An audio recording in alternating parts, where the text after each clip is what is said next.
जब एग्जाम नजदीक आई तब तुम भागते हो। हमारे गांव में बोला जाता है हाजत शुरू होने पर लोटो लेके भागे। उन्हें कभी सफलता हासिल नहीं होती। मात्र मात्र कितने परसेंट बच्चे पढ़ रहे हैं पता है क्या? मात्र 10%। और सिलेक्शन रेट क्या रहती है पता है क्या? यही रहती है। क्लास में 100 में से 10 से 15 बच्चे ही सीरियस होते हैं हर क्लास के अंदर।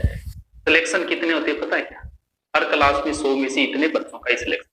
दुनिया की कोई कोचिंग ऐसी नहीं बनी है तो पूरे में से पूरे सिलेक्शन। आज तक तो बनी नहीं है, आगे का मुझे पता नहीं। आगे बन जाए तो बात अलग है, क्या पता इतनी कोई टेक्नोलॉजी किसी में आ जाए कि पूरे के पूरे बच्चों का सिलेक्शन। दुनिया में ऐसा हुआ ही नहीं।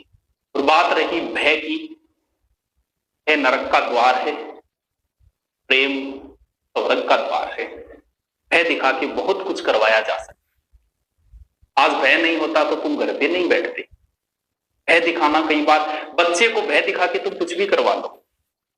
बच्चे के प्रेम करके, बच्चे को प्रेम से समझा के तुम कुछ नहीं करवा सकते। हमें भय बचपन से सिखाया जा रहा है। जब से हम छोटे थे, हमें स्कूल नहीं जाएंगे तो पिताजी पीटेंगे, ये भय था हमारे। मास्टर जी ने कूट कूट के भय दिखा दिखा के हमसे क्या क्या करवाए। फिर आगे आए तो हमें भय, अब नौकरी नहीं लगे तो क्या होगा, फिर भय। हमेशा भय के अंदर जी रहे हैं शुरू से। हमें ये भय के बिना तो हम कुछ कर ही नहीं सकते। अगर 2-4 वीडियो ये मरघट के ना आते ना तो तुम तो घर पे ही नहीं बैठते। विश्वास ही नहीं हो रहा था कि कोरोना है, तो भय दिखाना पड़ा।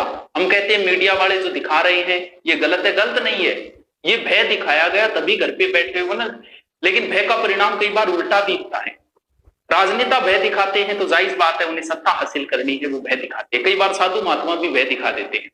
नरक में तुम्हें जलाया जाएगा, पकोड़े की तरह सेका जाएगा, ये किया जाएगा। तो कई बार धर्म के रास्ते पे लाड़े पे वहां भी भय दिखाया जाता है।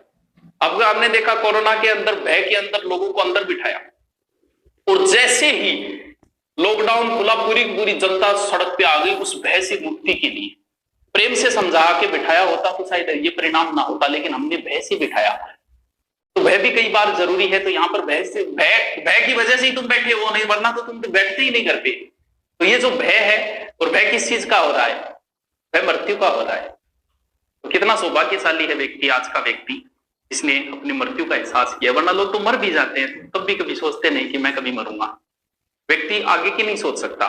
एक दिन सोच सकता है, 2 दिन की सोच सकता है, 2 महीने की सोच सकता है, 2 साल की सोच सकता है, लेकिन व्यक्ति सोचता है कि मृत्यु तो मुझसे बहुत दूर है, इसलिए वो मृत्यु के बारे में कभी सोचता नहीं है।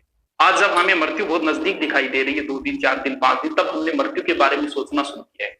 तो वो व्यक्ति बड़ा ही सौभाग्यशाली होता है जो मृत्यु के बारे में सोच लेता है, क्योंकि उसे तो फिर बहुत कुछ हासिल हो गया। भगवान बुद्ध को जब मृत्यु का भय लगा, जब उन्हें बताया गया कि व्यक्ति मरेगा, तब क्योंकि वो रास्ते से जा रहे थे, पूछा ये क्या, बोले ये तो मर गया। बोले मैं भी मरूंगा। बोले हाँ, वो तो भगवान बुद्ध बन गए थे। क्योंकि जिन्हें मृत्यु, आदमी सही रास्ते पे तभी आता है जब उसे मृत्यु का, तो अच्छी बात है ना, तुम्हें आज मृत्यु का भय सता रहा है। और मैं तो चाहता हूं कि ये जो भय है तुम हमेशा कायम रखो, ताकि तुम कभी गलत कार्य करो ही नहीं। तो अच्छी बात है। तो तुम्हें आज वर्तमान में अगर मृत्यु का भय सता रहा है, फिर क्या बता ला रहे हो, क्या चालू करे।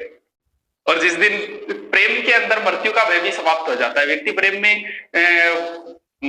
खुद को भी गले लगा सकता है। और जिस दिन इस जीवन से मोह समाप्त हो गया, उस दिन तुम्हारा भय समाप्त हो जाएगा। अंतिम दिल्ली की राजगद्दी पे बैठने वाला अंतिम हिंदू जो था वो हेमू था। हेमू की गर्दन काट दी अकबर ने। उसके बाद में उसके पिता को बुलाया गया। उसके पिता से कहा कि या तो इस्लाम स्वीकार करो या फिर मार दिए जाओगे। तब उसने कहा था कि जीवन से कोई मोह ही नहीं है मुझे, तो तुम मुझे किस चीज का भय दिखा रहे हो। आज मैं मृत्यु के डर से और इस्लाम स्वीकार कर लूंगा। बाद में हेमू के पिता को भी मार दिया गया। तो जीवन से कोई मोह ही नहीं होगा तो व्यक्ति कहेगा कि मैंने तो जिंदगी जी ली, अब बेड उसको दे दो। तो ये जीवन का मोह है जो हमें मृत्यु से डरा रहा है वर्तमान में। तो ये ज्यादा डरने की जरूरत नहीं है, लेकिन इसको हमेशा याद रखो कि मरना तो है, मौत सबको आनी है, कौन इससे छूटा है, तू पना नहीं होगा, ये ख्याल झूठा है। तो डरने की जरूरत नहीं है इतना। लेकिन हमने क्या कर बहुत नजदीक सोच लिया कि मृत्यु तो हमारे नजदीक ही घूम रही है, तांडव कर रही है, ये सोच लिया हमने। इस वजह से हमें भय सता रहा है ये। चलो आगे चलते हैं, कोई बात नहीं, चीजें चलती रहेगी।